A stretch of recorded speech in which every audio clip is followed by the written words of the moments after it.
अब हम लोग इसमें देखेंगे जनरली में जो कुछ क्वेश्चन आपको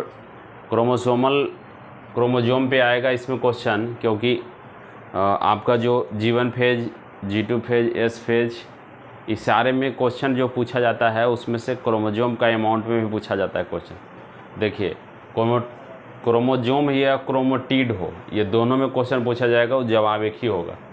देखिए क्योंकि हम लोग पढ़े हैं कि जो G1 फेज है उसमें जो चेंजिंग होगा उसमें साइटोप्लाज्मिक ग्रोथ होगा, ट्रांसक्रिप्शन ट्रांसलेशन होगा, DNA डैमेज जो किया था वो रिपेयर करेगा।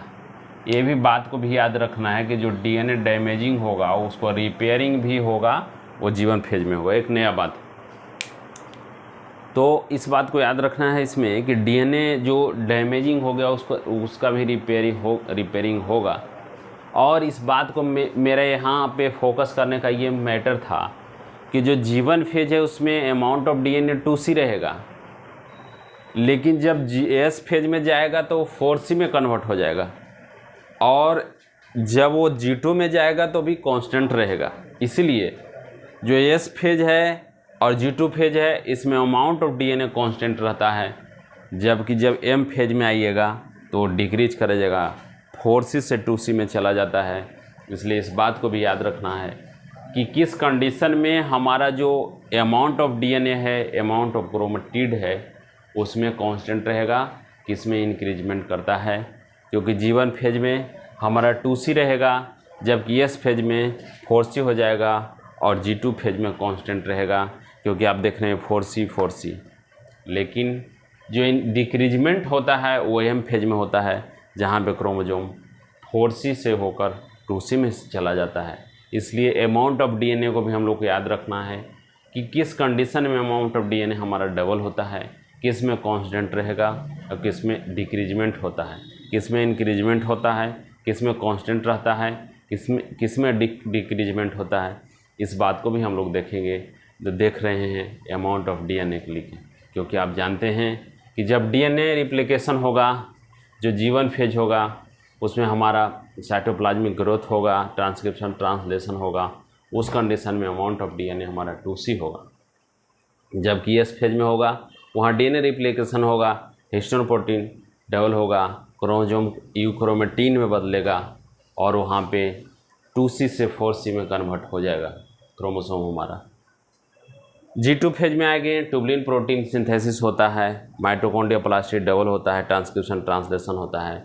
जिस तरह से यहाँ क्रोमोसोम 4C रहेगा, अमाउंट ऑफ DNA G2 में भी 4C ही कांस्टेंट ही रहता है, जबकि M फेज में ये डिक्रीजमेंट हो जाता है, 4C से 2C में कन्वर्ट हो जाता है। इस बात को भी हम लोग को फोकस करना है। इसलिए मैंने आपको अमाउंट ऑफ DNA के लिए स्पेशल क्लास बता दिए, ताकि आपको कहीं भी कन्फ्यूजन ना हो कि अगर हमको पूछेगा number of chromosome in which phase is this and after some phase is this, उस कंडीशन में आपको बस याद रखना है कि हमारा जो S फेज है G2 फेज में है, इसी में डबल होता है हमारा DNA, लेकिन दोनों में कांस्टेंट रहता है। अगर 4C रहेगा S फेज में तो आपका G2 फेज में 4C ही रहेगा, क्योंकि केवल इंक्रीजमेंट केवल आपका G1 फेज में है और आपका डिक्रीजमेंट M फेज में है। अब आइए कुछ क्वेश्चन पूछा जाता है, एस्ट्रल रे क्या है। देखिए ये आपका माइक्रोसेंट्रोमियर है, इसको हम लोग क्या नॉट ए सेंट्रोमियर, सेंट्रोसोम, ये स्ट्रक्चर को हम लोग सेंट्रोसोम बोलते हैं, क्योंकि एक दूसरे का परपेंडिकुलर रहता है।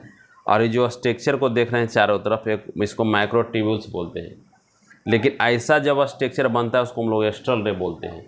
इसलिए सेंट्रोसोम और माइक्रोट्यूब्यूल का जो पूरा स्ट्रक्चर होता है इसको कलेक्टिवली हम लोग एस्ट्रल रे कहते हैं, क्योंकि आगे हम लोग अभी जब पूरा स्टेज इसका पढ़ेंगे तो उसमें एस्ट्रल रे का फॉर्मेशन होता है, एस्ट्रल रे किस तरह से बनेगा, ऐसा क्वेश्चन आता है। इसलिए मैंने यहाँ पे स्पेशली बता दिया कि इसको हम लोग सेंट्रोसोम बोलते हैं, ये रे को हम लोग माइक्रोट्यूब्यूल्स बोलते हैं।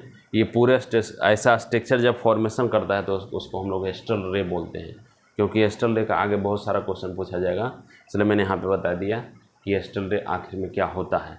इसलिए अमाउंट ऑफ DNA को हम लोग को याद रखना है कि हमारा amount of DNA G1 phase में क्या है, S फेज में क्या है, G2 फेज में क्या है और M फेज में क्या है, क्योंकि मेनली क्वेश्चन इसी से नीट में पूछा जाता है अमाउंट ऑफ DNA को लेकर, G1 फेज, S फेज और G2 फेज को। इसलिए इस बात को हम लोग को बहुत अच्छे से याद रखना होगा। धन्यवाद।